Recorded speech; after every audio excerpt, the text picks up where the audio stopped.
Bonjour tout le monde et bienvenue à ce petit compte-rendu des décisions qui ont été prises à la rencontre du mois de décembre. Donc, suite à l'adoption de l'ordre du jour, nous avons fait l'adoption du procès-verbal de la séance ordinaire du 10 novembre 2015. En loisirs, nous avons passé une résolution pour adopter le règlement numéro 625 qui abroge les règlements 615 et 622. C'est vraiment des petites modifications qui ont été faites au niveau des différents tarifs ici au centre et ça concernait principalement les tarifs au niveau de l'aquaforme, le Midifit, les cours de Zumba. Donc, c'est des petites modifications, mais parce que nous avons un règlement, lorsque nous faisons des modifications, nous devons vraiment abroger le règlement. Donc, suite à ça, toujours en loisirs, nous avons passé une résolution pour autoriser le directeur des loisirs à présenter une demande d'aide financière au ministère de l'Environnement, de l'Énergie et des Ressources naturelles pour demander une subvention pour l'ensemencement du ruisseau Gordon. Donc, à chaque année, comme vous savez, nous ensemençons le ruisseau avec des truites. Donc, nous avons autorisé le directeur des loisirs à en faire la demande. Nous avons aussi en loisirs autorisé le directeur des loisirs à demander de l'aide financière aussi au niveau de la Fondation de la Faune du Québec pour l'organisation du programme Pêche en herbe. Donc, c'est la petite fête de la pêche que nous organisons au mois de juin. Donc, nous avons autorisé le directeur des loisirs à faire la demande d'une subvention pour cette activité-là. En sécurité publique, nous avons autorisé l'embauche de 3 nouveaux pompiers volontaires. Donc, messieurs Patrick Dufresne, Brandon Rousseau et Olivier Moore vont être embauchés à la Ville en tant que pompiers volontaires. Et ce que ça veut dire, c'est que ces gens-là vont devoir commencer à suivre les différentes formations obligatoires maintenant là, lorsque nous sommes pompiers volontaires. Nous avons aussi passer une résolution concernant la signature d'une entente protection incendie avec la municipalité de Kipawa. Donc, considérant que la municipalité n'a aucune entente de protection incendie depuis le 15 septembre et que nous avions signé une entente de protection d'incendie avec eux du 15 septembre au 31 décembre. Donc, considérant qu'il était temps de renouveler cette entente pour la période du 1er janvier au 31 décembre 2016, nous avons proposé de signer une nouvelle entente pour la somme de 45 298 $, en plus des frais effectués là, lorsque les pompiers devront se rendre à un feu à Kipawa, soit 16 $ de l'heure pour chaque pompier, avec un minimum de 2 heures par intervention et 65 $ de l'heure par camion d'incendie qui va être utilisé. Et de m'autoriser, ainsi que la directrice générale, à signer les documents relatifs à cette résolution. En travaux publics, nous avons eu l'adjudication du contrat pour les compteurs d'eau. Donc, comme vous savez, la Ville a demandé des soumissions par appel d'offres publiques pour l'achat de compteurs d'eau. Nous avons reçu 2 soumissions d'entreprises différentes, soit Techno Nouvelles Technologies pour 90 211 $ et les compteurs Lecomte pour 108 688 $. Le directeur des travaux publics a analysé les 2 soumissions reçues et l'entreprise Techno Nouvelles Technologies était non conforme car la fréquence de lecture, les températures de fonctionnement et les capteurs de données ne répondaient pas à l'appel d'offres qui avait été envoyé. Donc, il a été proposé là, d'accorder le contrat d'achat de compteurs d'eau au plus bas soumissionnaire conforme, soit la compagnie Les Compteurs Lecomte Limité, au montant de 108 688 $. Et d'autoriser le directeur des travaux publics à signer les documents relatifs à cette résolution. Nous avons aussi eu l'adjudication du contrat pour les produits chimiques pour 2016. Donc, encore là, la Ville est allée en appel d'offres sur invitation pour choisir un fournisseur pour du chlore et de l'hydroxyde de sodium pour notre usine de traitement des eaux. Donc, nous avons reçu une seule soumission conforme de BrandTag Canada pour un montant de 27 646 $. Donc, la soumission a été analysée, elle est conforme. Nous avons passé une résolution d'accorder le contrat à BrandTag Canada pour la fourniture de produits chimiques pour l'année 2016. Toujours en travaux publics, nous avons fait une demande de versement d'aide financière du PAM pour l'amélioration du chemin Kipawa, des rues Burn et de la montagne. C'est vraiment une subvention qui nous est offert par le ministère des Transports pour un montant de 20 000 qui sera versé envers la réfection de la rue Burn et de la rue de la Montagne, les travaux qui ont été effectués cet été. Nous avons aussi autorisé la MRC de faire un plan d'intervention d'infrastructures locales, donc au niveau des chemins, les chemins dans nos municipalités qui font partie du plan d'intervention de la MRC. Ici, à Témiscamingue, nous avons 2 chemins, donc le chemin du Petit-Canada, qui est sur une distance de 0,78 km, et le chemin du lac Gordon, donc à partir de la fin de la rue Thorne, sur une distance de 3,4 km, donc jusqu'à la première maison sur ce chemin-là. Nous avons demandé à la MRC d'inclure ces 2 rues-là dans leur plan d'intervention en infrastructure locale. Ce qui fait qu'à un moment donné, ils mettent ces bouts de chemin-là dans leur plan quinquennal ou triennal. Comme ça, s'il y a des travaux à faire sur ce chemin-là, ça va être inclus dans leur plan.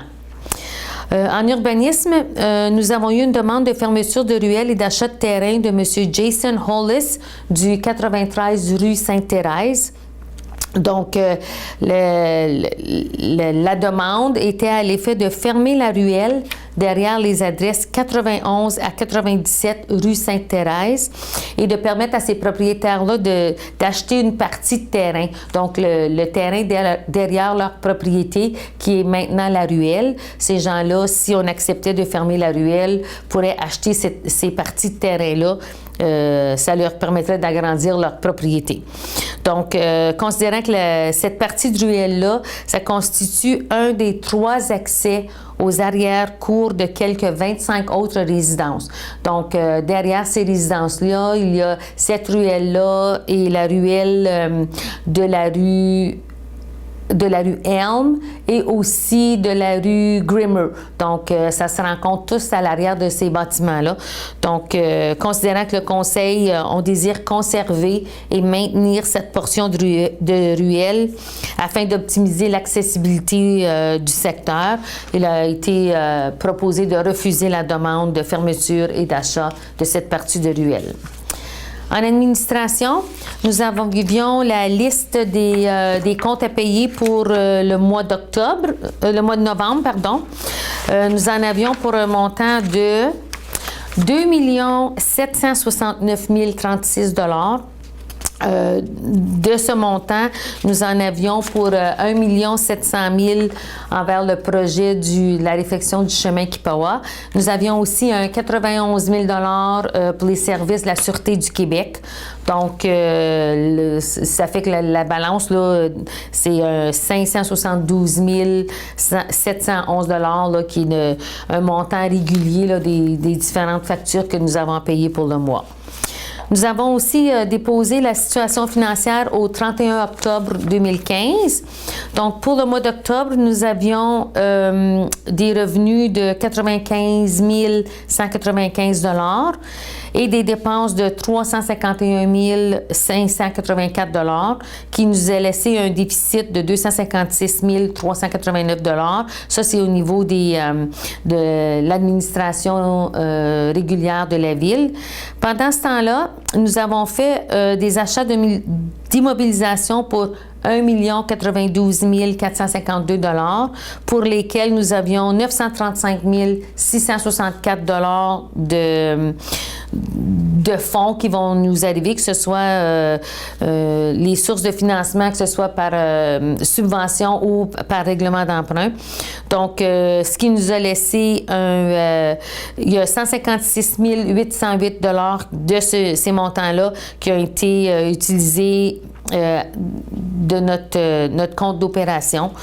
Donc, ce qui nous a laissé un déficit pour la période de 413 197 $, mais qu'on anticipe toujours un déficit un surplus de 48 848 $. Ça fait plein de chiffres, mais à chaque mois, on essaie de vous tenir le plus au courant possible de la situation financière de la Ville. Toujours en administration, nous avons l'adjudication du renouvellement du règlement d'emprunt 547 et le déboursé du règlement 613. Donc, encore là, ça va être plein de chiffres. Là. Des fois, c'est un petit peu mêlant, mais on va essayer de mettre ça le plus clair possible. Donc, nous devions aller en appel d'offres pour avoir des soumissions concernant le règlement d'emprunt que nous allons faire pour 1 900 400 $. C'est vraiment pour au niveau des travaux qui ont été faits dans l'aréna. Et ensuite de ça, nous avions un autre petit montant qui s'est rajouté à ça, en tout cas pour compléter le 1 900 000 d'un règlement d'emprunt qui était dû à être renouvelé. Donc, nous avons été informés mardi matin que l'offre la plus basse a été faite par la Caisse des Jardins du Témiscamingue pour, au niveau des intérêts, c'est pour un montant de 2,29 % d'intérêt. Donc, le plus bas soumissionnaire pour nous permettre de faire cet emprunt-là pour payer les factures pour au niveau de l'Arena et un autre petit règlement d'emprunt qui nous restait à payer là, de il y a 5 ans. Ensuite de ça, dans la même ordre d'idée, ça a été vraiment les emprunts par billet pour pour nous permettre d'emprunter ce montant-là. Donc, encore là, ça a été nous avons donné le contrat à la Caisse des Jardins du Témiscamingue. Pour continuer en administration, nous avons passé une résolution concernant la certification de petits entrepreneurs qui font des travaux en forêt. Donc, depuis le 1er avril 2015, le ministère de la Forêt, de la Faune et des Parcs oblige les entrepreneurs qui effectuent des travaux dans le bois, soit de la coupe des chemins, des travaux sylvicoles, donc de la coupe de bois, qui doivent être certifiés. Donc, considérant qu'il y a une forte majorité de nos entrepreneurs locaux qui doivent obtenir cette certification-là et considérant que c'est quand même dispendieux d'obtenir une certification et par la suite de la conserver. Donc, c'est des milliers de dollars que les entrepreneurs locaux devraient être obligés de débourser pour être certifiés. Donc, nous, ce qu'on demande là, c'est au ministère, c'est de ne pas obliger la certification des entrepreneurs forestiers pour les travaux d'aménagement dans les secteurs sous entente de délégation. Donc, c'est vraiment l'aménagement forestier sur les blocs de l'eau intramunicipaux. Donc, c'est vraiment pour supporter nos entrepreneurs locaux pour faire en sorte qu'ils ne soient pas obligés de se certifier. C'est un long processus, c'est dispendieux et on est d'avis que ce n'est pas toujours nécessaire. En administration, toujours, nous avons adopté le calendrier des séances du Conseil pour l'année 2016. Donc, pour l'année au complet, les séances ordinaires se tiendront le deuxième mardi du mois, toujours à 19h dans le Salon des Jardins. Nous avons aussi déposé la déclaration des intérêts pécuniaires des membres du Conseil. C'est une procédure qu'on doit faire à chaque année. Chaque membre du conseil, on doit déclarer si nous avons des intérêts pécuniaires dans différentes entreprises dans notre municipalité. C'est afin d'éviter tout conflit d'intérêts. Et nous avons aussi déposé le registre des déclarations de dons, de marques d'hospitalité ou d'avantages aux élus. Donc, encore là, au niveau de la transparence, nous devons déposer toutes les déclarations, si jamais pendant l'année, nous avons eu des dons personnels ou des pots de vin, on va appeler ça des pots de vin ou des enveloppes brunes, comme les gens un peu le connaissent si bien. Donc, il n'y a personne de nous au niveau du conseil municipal qui avons reçu des choses comme ça pendant l'année 2015. Donc, nous en avons fait le dépôt du registre. À ce moment ici de l'année aussi, nous avons aussi identifié les immeubles que l'on doit mettre en vente pour non-paiement de taxes. Donc, c'est la MRC qui a la responsabilité de faire ça, mais nous devons leur fournir notre liste. Donc, à compter de la semaine prochaine, nous avons 4 propriétés qui seront envoyés à la MRC pour mettre en vente le 10 mars 2016 pour non-paiement de taxes. Donc, ça devient public à partir de maintenant. Donc, nous avons une propriété au 302 chemin du lac Gordon, une autre au 426 chemin du lac Gordon. Nous avons une propriété sur le chemin de la rivière Ottawa et une autre propriété à la baie Goguette. Donc, ces 4 propriétés-là, au mois de mars, seront vendues pour non-paiement de taxes via la MRC. Nous avons aussi nous avons eu une révision budgétaire de l'OMH. Donc, comme vous savez, à chaque année, les municipalités, la ville, on est responsable de payer 10 % du déficit de l'OMH. Donc, nous venons tout juste d'avoir une révision des frais que nous allons être obligés de payer. Le budget anticipé pour l'année 2015 était pour un montant de 20 779 $ et maintenant, ça a été modifié à 20 917 $. Donc, une différence de 138 $, mais peu importe, même si la différence n'est pas tellement grosse, on doit le passer au niveau du conseil municipal pour en approuver l'acceptation. Donc, ça fait partie des différentes décisions qui ont été prises au niveau du conseil municipal. Donc, j'avais deux petites annonces, en tout cas 2 petits sujets que je voulais vous faire part avant de clôturer l'émission. Premièrement, vous avez vu, ou si vous n'avez pas vu, vous allez voir qu'au niveau du centre, le stationnement à côté de la gare, des 2 côtés de la gare, soit la partie qui fait face à la rue Humphrey et l'autre partie du côté du centre communautaire, nous avons dû modifier le stationnement. La raison pour ceci, c'est que le pont qui enjambe le chemin du ruisseau Gordon, donc le pont qui nous amène vers les travaux publics ou vers l'entreprise de location Robert Plouffe, le MTQ a fait une inspection du pont et ils ont trouvé des anomalies. Donc, la réduction de la charge sur le pont est maintenant réduite à 5 tonnes. Ce qui veut dire que toute notre machinerie lourde, que ce soit le grader, les loaders, les 10 roues et même certains équipements de l'entreprise qui est là, de chez Robert Plouffe Location, qui ne peuvent plus emprunter ce pont-là. Donc, ils doivent venir emprunter le pont sur le chemin, la rue Humphrey.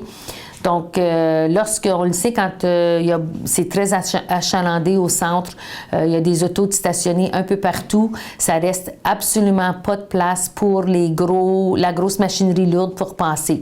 Donc, pour des raisons de sécurité, pour vous, les citoyens, les citoyennes, autant que pour si jamais les services d'urgence, les véhicules d'urgence doivent venir, que ce soit l'ambulance, que ce soit les camions de pompiers, et pour faciliter la circulation des machineries lourdes, il y a une nouvelle signalisation. Donc, il y a des endroits où vous êtes habitués de stationner, que pour un petit bout de temps, ça va être interdit de stationner à ces endroits-là, jusqu'à ce qu'on puisse faire des ententes avec le ministère des Transports pour régulariser le pont sur le chemin du ruisseau Gordon. Donc, on vous demande de vérifier la nouvelle signalisation, de la respecter. La Sûreté du Québec a été mise au courant concernant cette nouvelle signalisation. C'est sûr qu'il va y avoir peut-être des avis de courtoisie qui vont être donnés 1 ou 2 fois, mais par la suite, si les gens ne respectent pas la signalisation, bien, ça sera des constats d'infraction. Dernière chose, jeudi, le 17 décembre, nous aurons une réunion extraordinaire pour faire l'adoption du budget pour l'année 2016. Donc, un petit rappel que ceci doit être fait avant le 31 décembre. Donc, nous serons fin prêts là, à adopter le budget pour l'année 2016 jeudi soir, le 17 décembre à 5 heures. Donc, on vous invite, si les finances de votre ville vous intéressent, on vous invite de participer à la rencontre. On va être capable de vous donner plein d'informations à ce moment-là. Donc, ça fait le tour des différentes décisions qui ont été prises. Il me reste à vous souhaiter un très joyeux Noël. Passez du temps agréable avec ceux qui vous sont chers. Et on vous souhaite une année 2016 remplie de tout ce que vous voulez, surtout la santé, l'amour, la prospérité. Et avant de terminer l'année, je pense que il se doit de remercier les gens de TVCTK d'être là à chaque mois, de nous permettre de vous informer les différentes décisions qui sont prises à votre conseil municipal. Donc, merci beaucoup d'être à l'écoute et on se revoit en 2016.